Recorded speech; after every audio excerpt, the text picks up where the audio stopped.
Hi, welcome to this week's podcast on a topic that we are very nervously excited, and we have prayerfully approached this one. It's Yes, probably our most note prepped podcast because it's something that's so important. it is.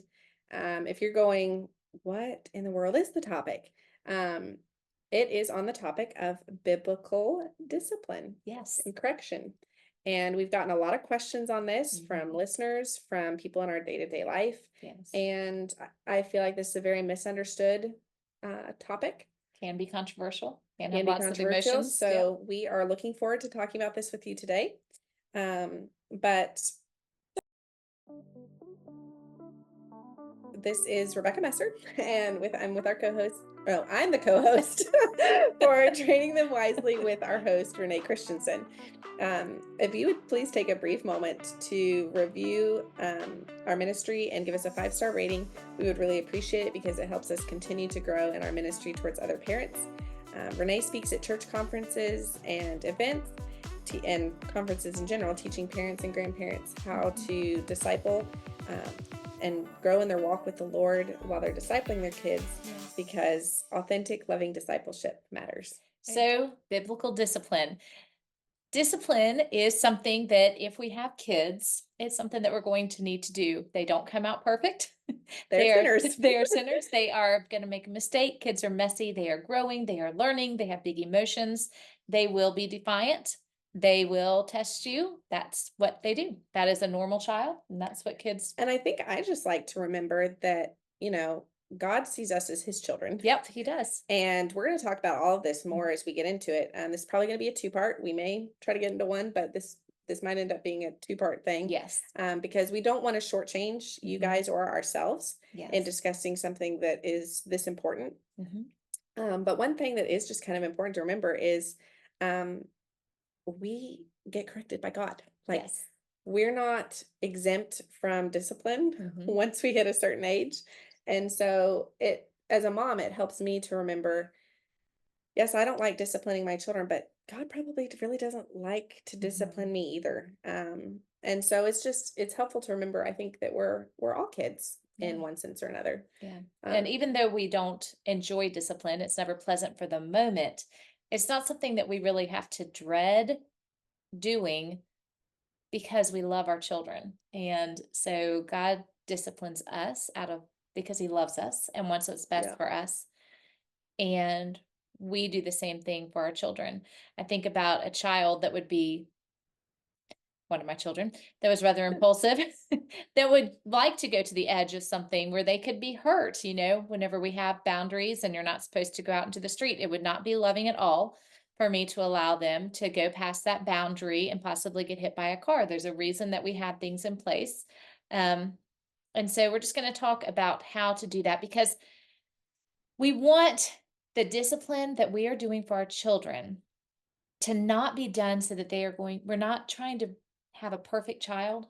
Behavior is not the goal. No, the behavior is not the goal. We want their hearts to be changed, because Yeah. our children can act a certain way, but what is the motivation behind their actions? And it's their motivation and what's in their heart that will guide true change that is lasting. And so that's one thing that we want to do.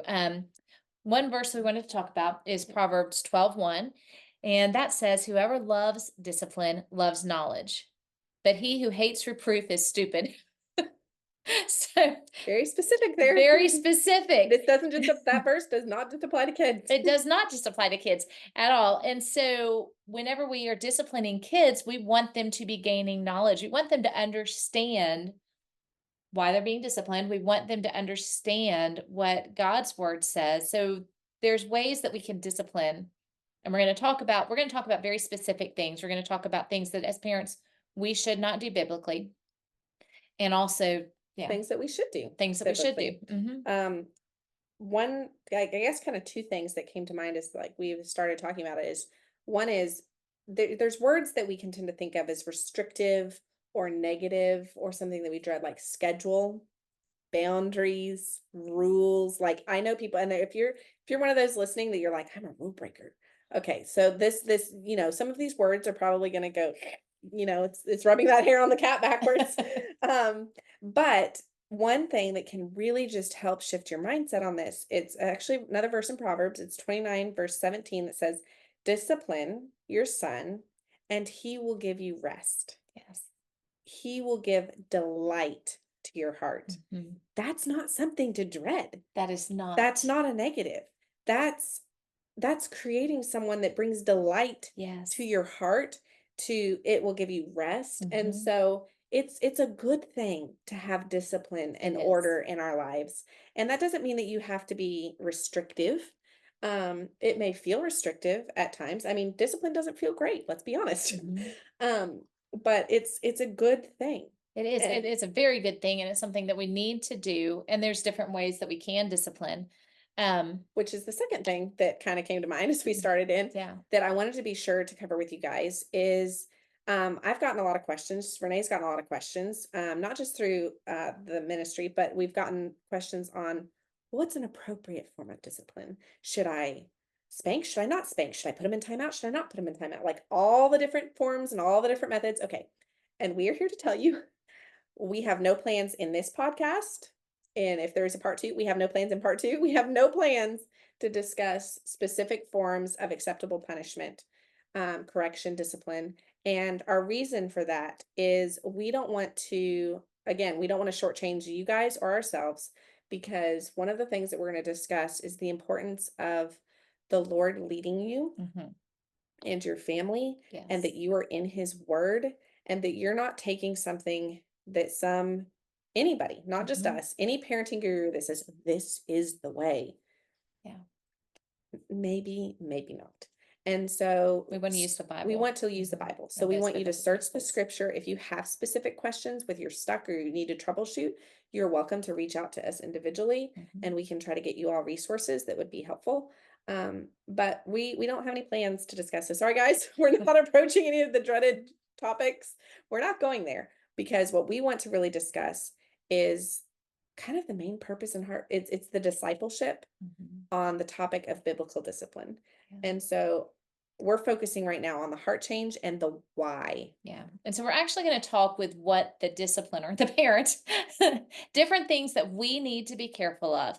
And one of those things is that there can be two extremes in discipline. We can become way too permissive, or we can become way too legalistic. Ditches. Two ditches on each side. And we do not want to be in a ditch.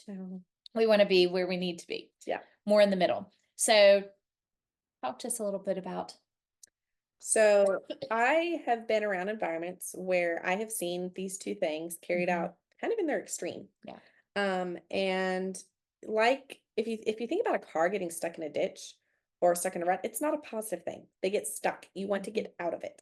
There's not a goal to stay in Yeah. that rut. But basically what either of these ditches do is, instead of parenting with wisdom Mhm. and grace, which is not dismissive or authoritarian, it's neither ditch, because this is how God parents us. Yeah. Sometimes with if you think about his chosen people and how he interacted with them, I mean, the Israelites did some crazy stuff. Mhm.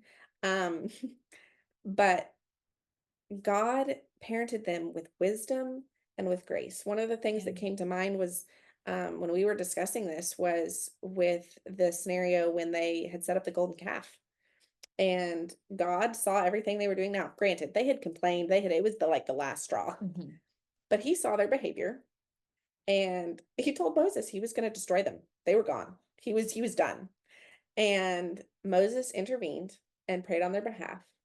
God still punished them. I mean, they had to Mhm. drink the golden calf, they got very sick, Mhm. but he didn't wipe them out. Yeah. And that was grace and that was mercy. Yeah. And so, even though he was still firm in his punishment, there was also the wisdom and the grace Mhm. and the mercy that he offered. Yeah. And as parents, I think we need to reflect On both. I mean, on both, Christ because in our we parenting. do, and both of those, because I think that there's the two extremes that you have is that you can be too much grace and Mhm. too permissive, where you're not actually a parent, but instead of enforcing what you said was going to happen, either because you said it in anger and it was way too large of a Harsh. discipline, or out of laziness because the discipline that you decided you were going to do is too hard in the moment and you're getting too much pushback and it's just easier to show grace.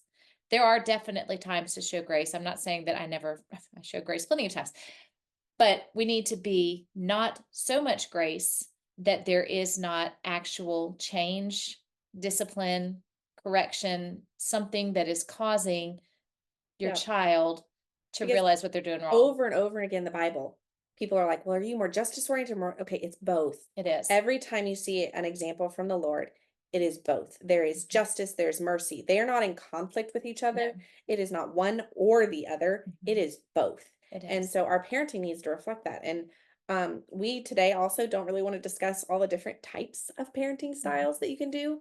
One that's really popular in my generation down is gentle parenting. And a lot of people have confused gentle parenting with permissive parenting. And those are two different things. But again, we want to say to you, gentle parenting, permissive parenting, authoritarian, like whatever your parenting style is, it doesn't excuse your responsibility as the parent that justice and mercy go together. They're Mm. not one or the other. There's no ditches. Yep. There's no excusing bad behavior because one of the things that we'll talk about probably several times throughout this discussion that we're having is consistency. Yeah. And it's I have found, I mean, I have toddlers. I have found that it requires discipline to discipline. It does. It does. You have, I mean, it's not easy. Like, Mhm. I don't particularly enjoy when it comes time for me to have to discipline my children. And I was really convicted about it one time. I was like, I shouldn't feel this bad. And then I went, you know what? God probably doesn't feel great when he has to discipline us. And so it just reminded me that even though it's not pleasant in the moment, I again go back to that verse in Proverbs 29:17. Discipline your son, discipline your daughter, whatever, Mhm. throw in whoever your child is, and they will give you rest Yes. and there will be delight to your heart. And so Mhm. you have to, in discipline, stay focused on the purpose Mhm. and the principles of why you're approaching it. And that this isn't something that you're approaching with this blase-faire attitude Yeah. that's very casual. And I think that's why we've approached this one so seriously with you Yes, guys, is because we know how important this topic is. it is. It's not something to take lightly. Mm-mm. It's not something that we have taken No. lightly in our parenting journey. We have wrestled with, And you're not always going to get it perfect. I yeah, mean, that's the thing. So this is why, so we'll talk about one more ditch and then we're going to talk about prayer and why prayer is so important. So the other ditch is really that legalism ditch that I feel like I know that some Christians can fall into, where you have decided that this is going to be the discipline and it's just that there's no flexibility. There's no, as your grace. child grows, yeah, there's no grace. It's justice. There's just That's it's yet a just bitch. justice, and that justice is administered without love. The Mhm. justice is administered without, The fruit of the spirit. yeah, and without thinking about how the child has changed. Is it effective? What, because we don't want to get so caught up in how we're disciplining that we're losing sight of the child, because it's a child with a heart that we need to point to Jesus. With a soul. Like, Mhm. I think of the verse in Ephesians that talks about fathers not provoking your children to To anger. anger. Mhm. That applies in discipline too. It It does. and you know what? They can do some things that make you really angry. Yeah. Um, I Yeah. don't know of many parents who have survived the toddler phase that have not had moments where they're like, "Oh my word." And it's not that they can't get angry with your discipline either, because you can be disciplining in Yeah. love. They can have an inappropriate, angry response, and that doesn't mean that you're provoking And their that's something anger. else you have to address. Yeah. But Yay. But we really want you guys to really pray through and ask the Lord. Like, there's Mhm. going to be several moments where we ask these kinds of questions throughout this one, but pray and ask the Lord, hey, am I falling in a ditch? Yes. Am I extending too much grace Mhm. when there needs to be some more justice? Am I extending so much justice that there is no mercy? And because the goal is the heart change. Yeah. And so the reason we need both justice and mercy is not because we just want to bring delight to our hearts. We want them to bring delight to the Lord. Yes. And so we need both And what is your motive for him. behind the discipline? Is your motivation that you're embarrassed by their outward behavior to where you want it to stop selfishly? Is it because you love them and you want their heart to be seeking after God and following his commands? Because if they do that, then they're also going to want to bring delight to your heart. Mhm. But you got to go. It sounds kind of backwards, but you have to pursue that bigger one first in this to accomplish the rest of it. Yeah. Really successfully. And sometimes you're going to fail. And you know what? It's not really a win, or if you fail, it's more of a win. And Looking at the time, I think this is going to be a 3-part. So we're going to talk about prayer and then we'll end up going more into this. But prayer is so important, really and truly. We have the Almighty God who created your individual child and you, who chose to place this child and you together in a family for a reason in his perfect plan. He did not make any mistakes. You are the perfect parent for whichever child you have in your life and all of the children that you have in your life. And if God placed them there, which he did, if God fearfully and wonderfully made them, which he did, they're in then his image. they're in his image.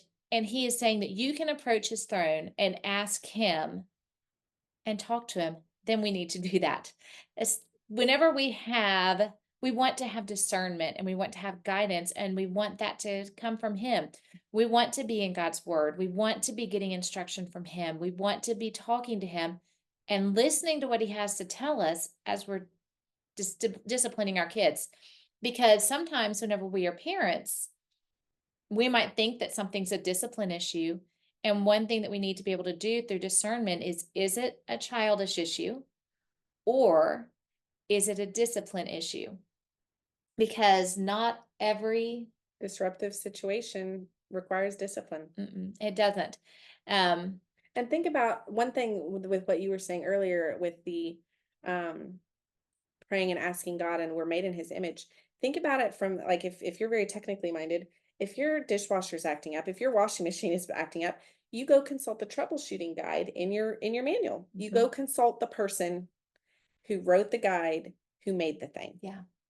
Why would we not consult the one who fearfully and wonderfully knit this little person together and loves them They more than you ever can, Yeah. which is crazy, but it's so true. So don't think, oh, they're talking about prayer. No, this part is so important. Yeah.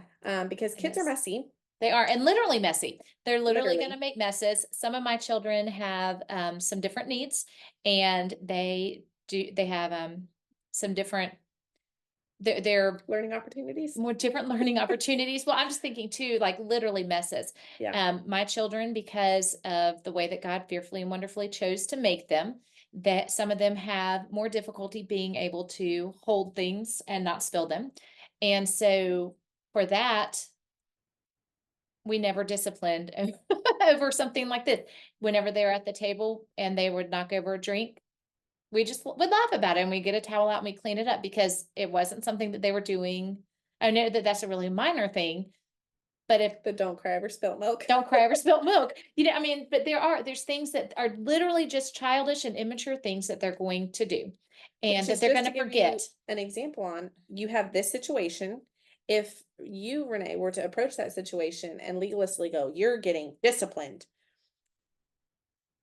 you were way too far in the justice column. Exactly. In the same example, if there was a child that you were like, okay, be careful with your milk, and they literally looked at you and they went glint in their eye, and they went like a cat to the milk, and it went everywhere.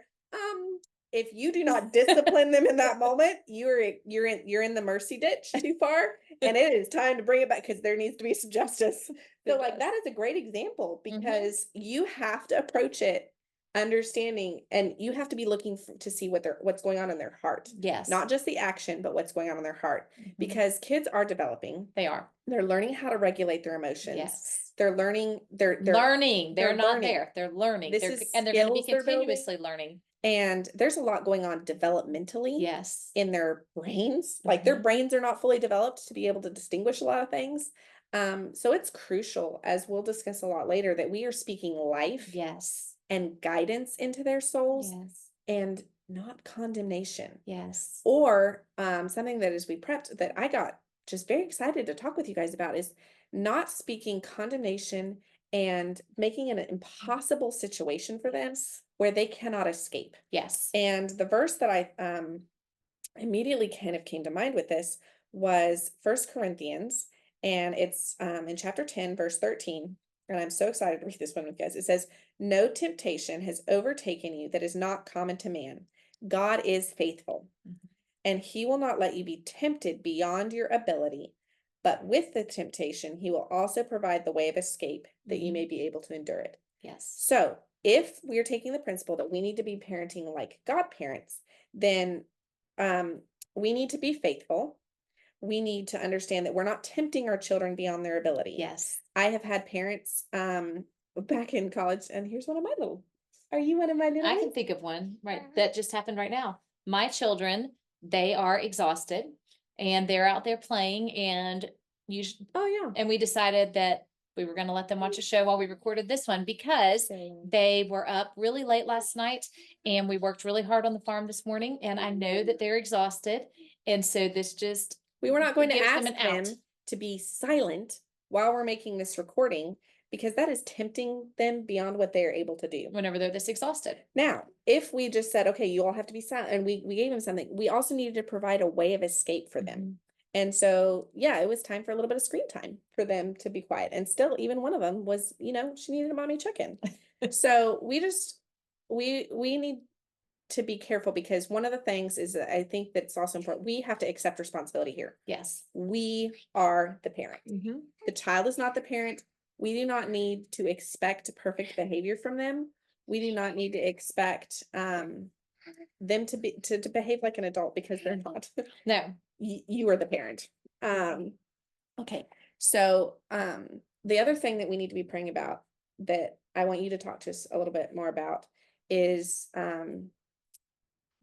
how we need to be praying about each individual and circumstance, because I think this one is really key. It is. It's so key. And this one, just because of the age range of my children, it's important because not my children are from grown through, which, obviously I don't have to discipline her anymore, but from little to going into being a senior in high school, though, for the ones that are still at home.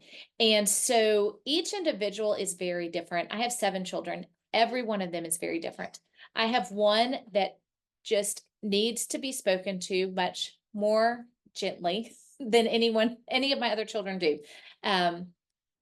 Because personalities come into Because their play. They're going to personalities hear do. things very Mhm. differently. Yeah, and then for the discipline, especially for my older children, there's things that just it can't be the same for all of them.